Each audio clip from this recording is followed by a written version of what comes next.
Now I like myself a lore. I'm calling myself the archivist. And I love lore. It's not on this roof, it's the other roof. He moved. There is a guy who will tell you all the ancient stories in here. He looks kind of like Mustafa. Did I get hit with an ad? It looks like I got hit with an ad. What?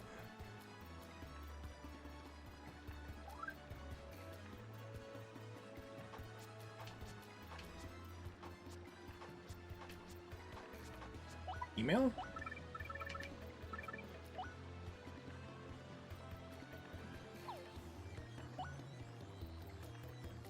Throw bomb? Oh, this is right. Do I just type or what? Yeah, okay. So hey, I was so happy that you got me that honey candy. Voice came back and everything. Maybe I'm a little too jolly. I started shouting and I lost my voice again. I'm resting now. So yeah, it may not be much in a far outpost, but at least we got snow. Yeah, we have snow bomb fights here. We put tiny bombs inside snowballs so that they explode when they get hit. When they hit, super dangerous, makes it super cool. Fortunately, it's also super illegal, which is pretty lame.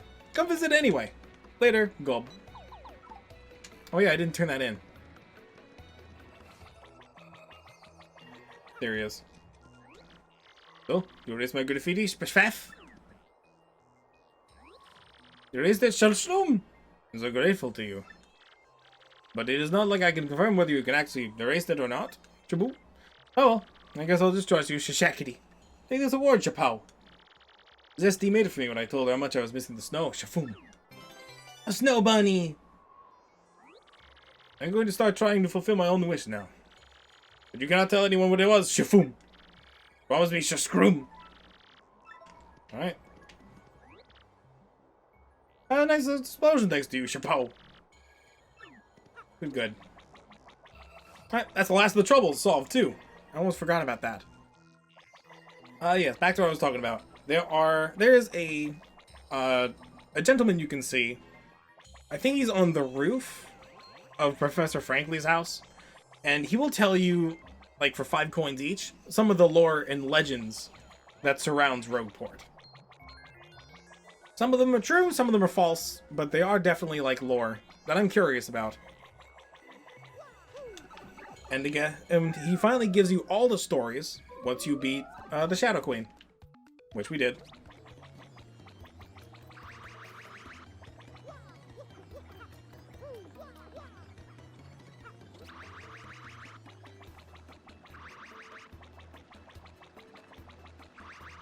There he is. Good day to you, sir. Is there a tale you want to hear? These are the tales I can tell you now.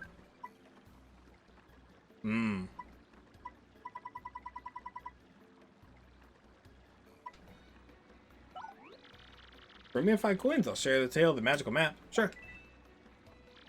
The heroes knew that the seal might not last forever. They sought to make the crystal stars available to one who might need them. Before going to their individual dooms, they made a map to all the stars. And to prevent the evil force from misusing this map, they placed it in a box that can only be opened by the pure of heart. There's a... Oh yeah, sure. Let's start from the beginning, I guess. I'm not sure what order they're in. Ages ago, a city flourished here in peace and splendor. But it was destroyed in a single day by a demon from the dark beyond. Historians claim a great calamity befell the city, but nay, 'twas a demon. The city sank below ground, and 1/4 of the old city became the demon's den. This demon put fear into the hearts of all men, and sent out minions to take the land. And its den, its palace, grew rich from the treasures stolen from all over the world. Crystal stars. In order to increase its already formidable power, the demon created crystal stars to hold the essence of the heavens. One of these stars was placed in each country to exert the demon's influence. One of the castles built to contain these stars still stands near Petal Meadows. So the demon created the crystal stars. Those were her stars, huh? Huh. I didn't know that, actually. I never listened to these. Oh, your stars? Oh no, don't eat the stars. The demon built a dungeon near its palace and filled it with terrifying monsters. All those who fell into disfavor were thrown into that dungeon to rot. Yea, and the demon also had 3 dragon pets: Hooktail, Gloomtail, and Bonetail. These dragons flew across the land, spreading fear and sorrow over all. Even now, the mere mention of a dragon is enough to give some the terrors. Well, not now, I beat them all up. The hero who rose. One day, there came a hero who could vanquish the fell demon. The young toad from Petal Meadows was strong of arm, but shy of voice. All those around the boy teased him endlessly about the way he spoke. But when the demon cast his fearful gaze across the lands and reached out, the young toad used his strength and honor to defend his people. And he became a hero to all, despite his odd voice. Huh. The Wise Goomba. There was a wise Goomba from Bogley Woods, gifted in knowledge of the world. When beasts rose to take the woods, this knowledge helped the people fight them. And this Goomba, who knew the way that every monster would attack, she began to think of a way to banish all monsters from the land. Huh, just like what Goombella did. The stalwart Koopa. A Koopa who traveled the world alone learned of the darkness covering the land. He went alone wherever evil dwelt, and banished it with shell and sheer bravado. The monsters grew to fear this scar-riddled Koopa, who thwarted them at every turn. But the brave Koopa was finally taken into a trap set for him by the monsters. But then, a Boo, who fought with the monsters, came and used her magic to free him. The brave Koopa's spirit had melted the heart of the cold Boo lass. Huh. So a Toad, a Goomba, a Koopa, and a Boo.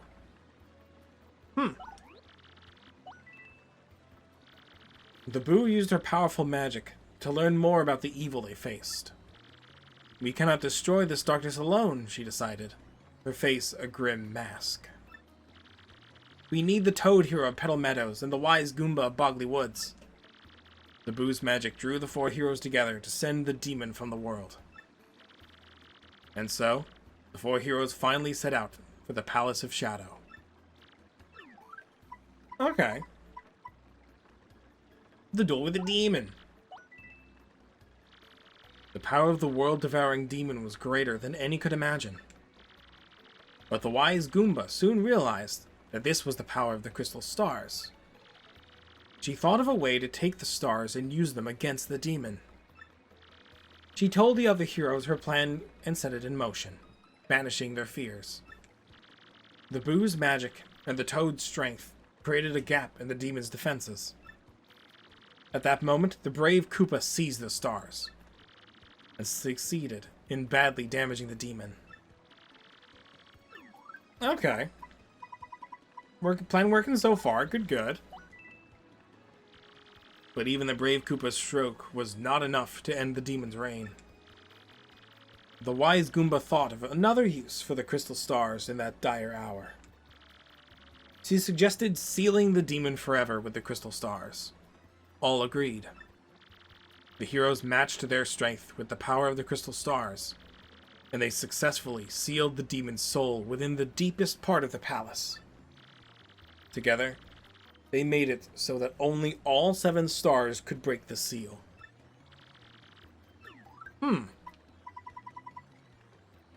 Which is true. The 4 heroes thought they had sealed away the demon and all of its powers, but the demon used a tiny opening before the seal was complete to curse them all. While holding the crystal stars, they'd feel nothing. But when they let them go, a black box would appear to seal their souls within. The 4 heroes traveled the world scattering the stars for the seal would remain.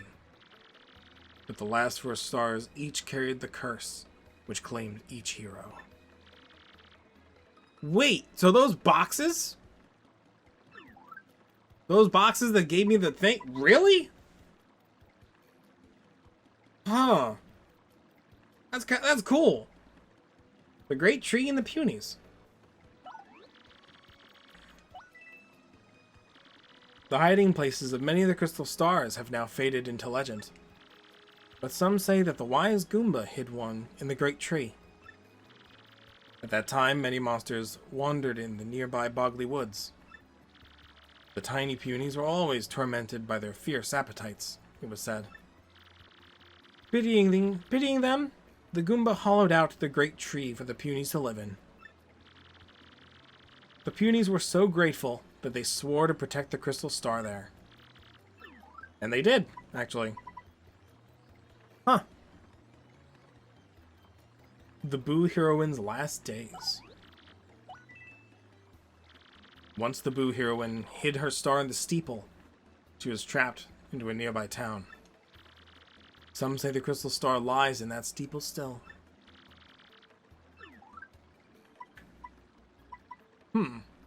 So she's the one that put it in the creepy steeple. Okay, makes sense. The Koopa hero went on a southern isle to hide his star where none could find it. But the Koopa was so tired from his journey that the pirate Cortez stole it easily. In that very instant, the brave Koopa was trapped in an inescapable chest. But Cortez did not realize the power of the star and lost it amongst his treasures. In a chest. So that was him? Like, at first I'm like, oh, that's a curse that's in the boxes. No, the heroes are stuck in them. Whoa. The Toad hero's final days. The strong Toad held his star and continued his arduous journey. But eventually the miles took their toll upon him, and he collapsed. A traveling healer happened by and saved his life. But the Toad knew his fate was to be trapped in the box when the star was gone. So he asked the healer to hide the star in a secret place, known to no one. I'm guessing that'd be the Postly Sanctum.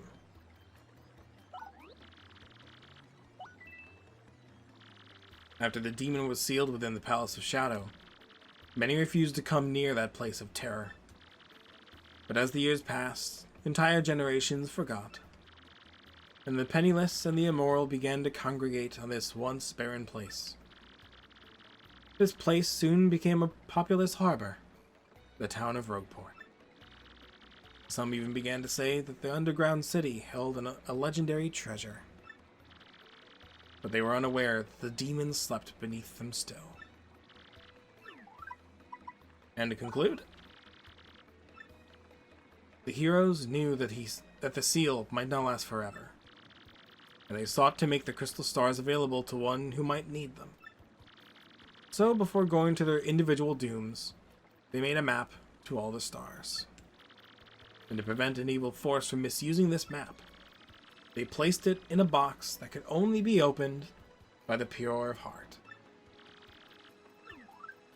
Alright. Is there ever a tale you wish to hear? Just ask. Who is this guy?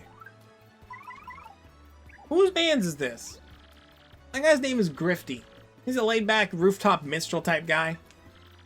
He doesn't know all the stories that gets passed by Rogueport streets. For a couple coins, he'll tell you one. You never know. Might help us on our travels. True.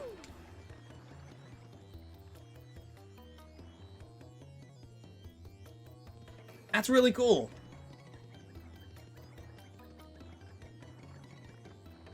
Alright. Well, let's go get cozy before I read Luigi.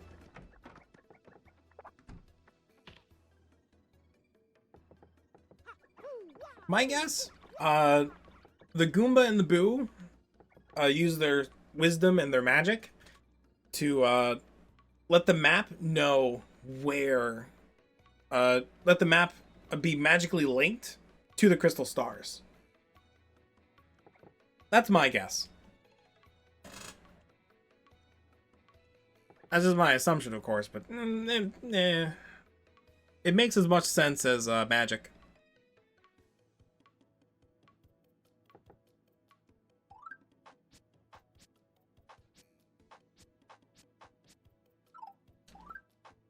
Alright, let's go. We have it. 5 entire Luigi volumes to read.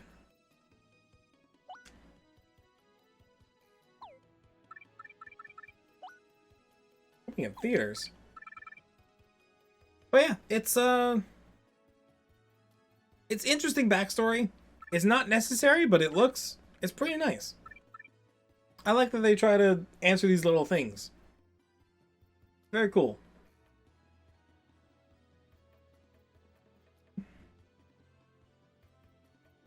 Super Luigi Book 1. Have you ever experienced a time when no matter how hard you tried, you failed, and the time you spent felt wasted? That's a way to open a book. Have you ever felt such pangs of regret? Try to remember this tale. The story of a young man's quest to save a sweet princess. The quest begins. The day dawned like any other, but little did Luigi know the letter he was about to receive would change his destiny forever. Sir Luigi, danger besets us on all sides, and we beg your help. The foul chestnut king has stolen our treasure, our fair princess. The letter was from Minister Crepe of the Waffle Kingdom, a man aware of Luigi's many adventures. Which ones? He's only had one. 2? 1 and or 2 of his own. He knew only Luigi could save them. Tasked with this dire task, Luigi wasted no time curtailing the heroic meal he was making. Then he packed for his deadly journey. Many. Knowing his older, though less talented brother was out on a no doubt inconsequential errand, Luigi took a moment to leave a note. Mix a keel mango and a peachy peach to whip up a fruit parfait. These cryptic words were all Luigi wrote before leaving. No, it is not! He did not write that. He said, "I'm cooking a meal," and that is all he said on the oven. He said, "I'm cooking. Be sure to turn it off," he said, before going on the adventure, which has been for weeks. Do we even have a home?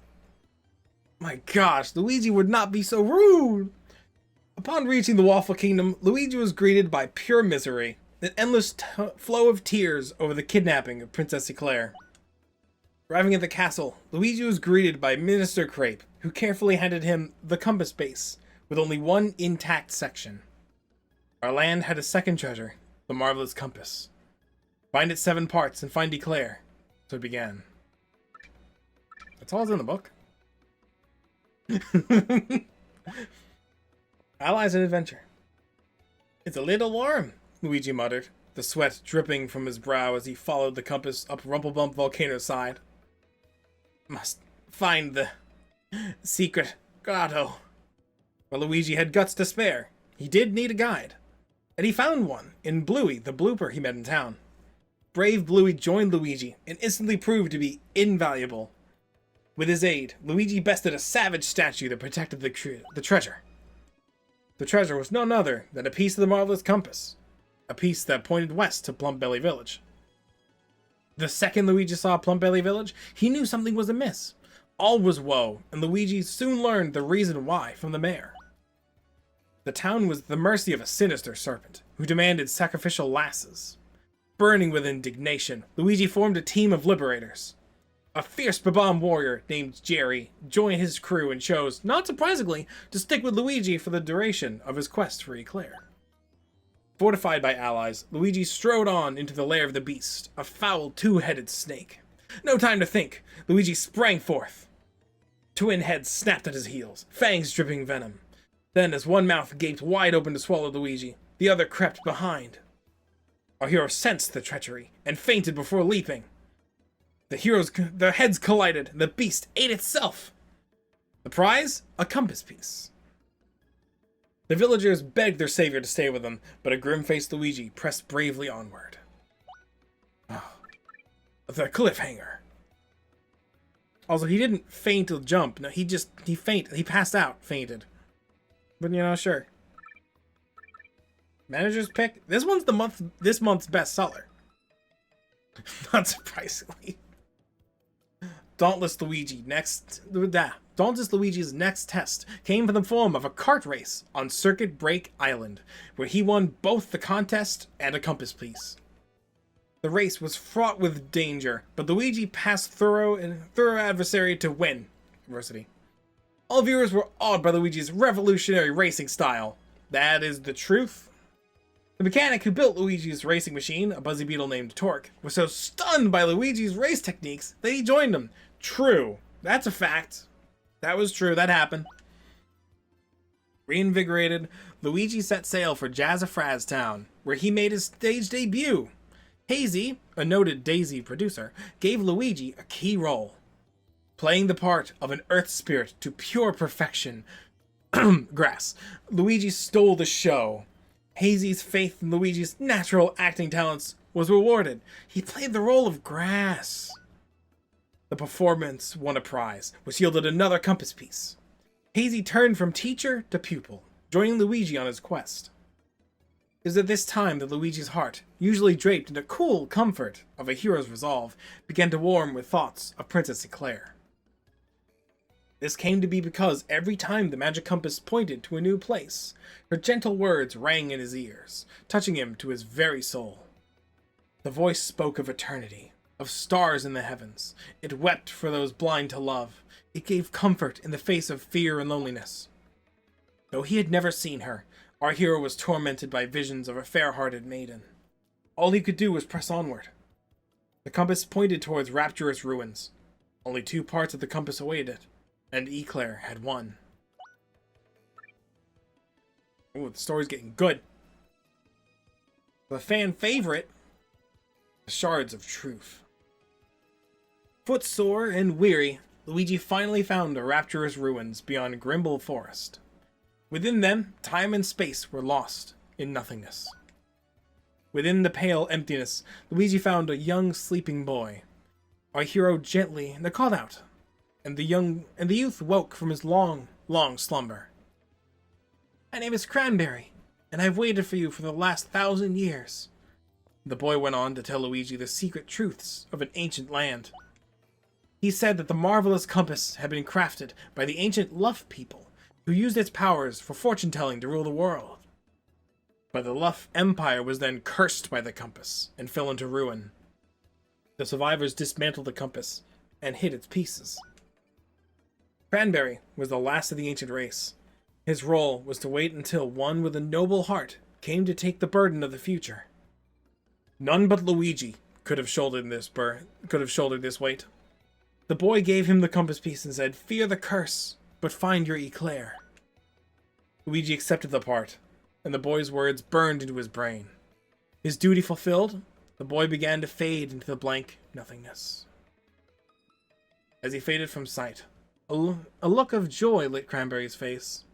As Luigi gaped, both boy and ruins vanished, leaving our hero in the dark woods. With 6 of the parts united, the compass now pointed to the final part, to the quest's end, to Hate Song Tower. And then the voice spoke. Princess Eclair's voice begged for help from the void, pleading for a hero. Luigi's heart burst aflame. Almost there. Super Luigi Book 5 is coming to theaters! I wish it would. I wish it did. That'd be great. At long last, Luigi crossed the threshold of Hate Song Tower. Luigi rallied his allies. "We must defeat the Chestnut King. We must!" Friends by his side, Luigi at last faced the fell Chestnut King. And then he heard a voice, and spun to see the fair Princess Eclair. She told our hero the painful truth. The evil Chestnut King was actually her true love, made monstrous by Crepe in a bid for the throne. At that moment, the villainous Crepe appeared. "The marvelous compass, please, hand it over. And the Luff Empire will rule again." Luigi and company were no match for the might of Crepe, but their true enemy. But then the compass piece and Eclair's tiara shone forth. It bestowed the future sight on Luigi. Knowing Crepe's every move, he smote the fiend with his mallet. And with that, it was finally over. Luigi and his friends parted, leaving the Waffle Kingdom in peace. But Luigi regretted not gazing farther into the future. He longed to see the Wafflers gathering on Princess Eclair's wedding day. He wanted to see her beauty and who stood at her side. But it was not to be. Luigi went back to his humble home, which remained exactly as he has left it, a cold comfort for his heavy heart. Taking up a book he had been reading, Luigi tried to read, but his long trial had sapped his strength, and he soon fell asleep. Luigi dreamt of his friends and his beloved Princess Eclair. And sleeping, Luigi spoke. I shall return. The end. A wonderful story. Rapturous, even. Amazing. Oh, quite a story to behold. Beholden.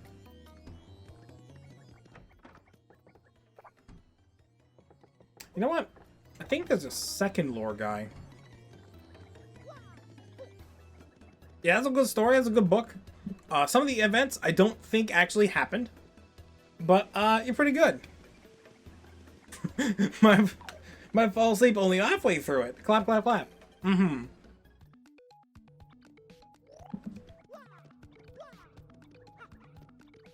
Good story, good story.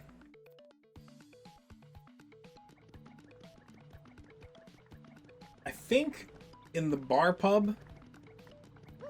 Yeah, this one. I think there's a guy who tells rumors. This guy. Oh no, what's this dude? Herb T's place. Guy. He's wonky. He just knows stuff. No. Oh. I don't need to know about the Trouble Center. Oh yeah. Yeah, no thank you, wonky. I'm fine. I don't need to be told about the Trouble Center. I've already perfected it. But yeah, with that, we are done. I feel satisfied with all that we've done in this game. Paper Mario Thousand Year Door, my opinion, completed.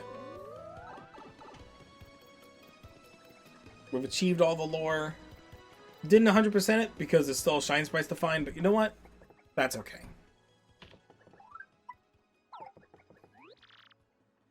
We haven't had any troubles come in lately. Maybe you solved all the world's troubles already. I suppose that's good. It's terrible for business.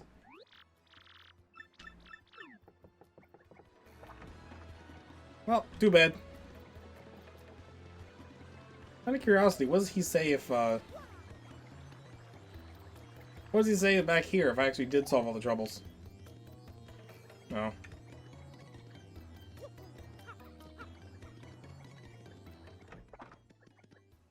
Nope. It didn't 100%. Oh. I'm a fake gamer. To be fair, there's another 50 star pieces that are out there, and I don't think I need those. I don't think I need those one bit. There it is, W emblem. Nice. Alright, we got it. W emblem.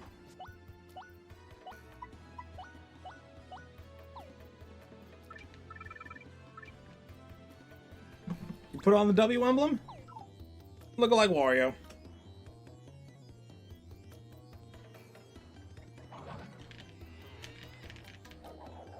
I think I was getting really worried that it wouldn't show up. Yep, it's just Wario.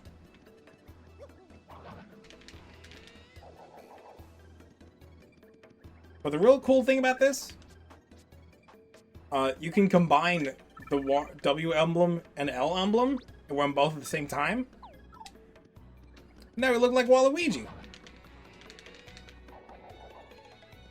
I think that's really cool. We got Waluigi. Down to his red shoes and everything.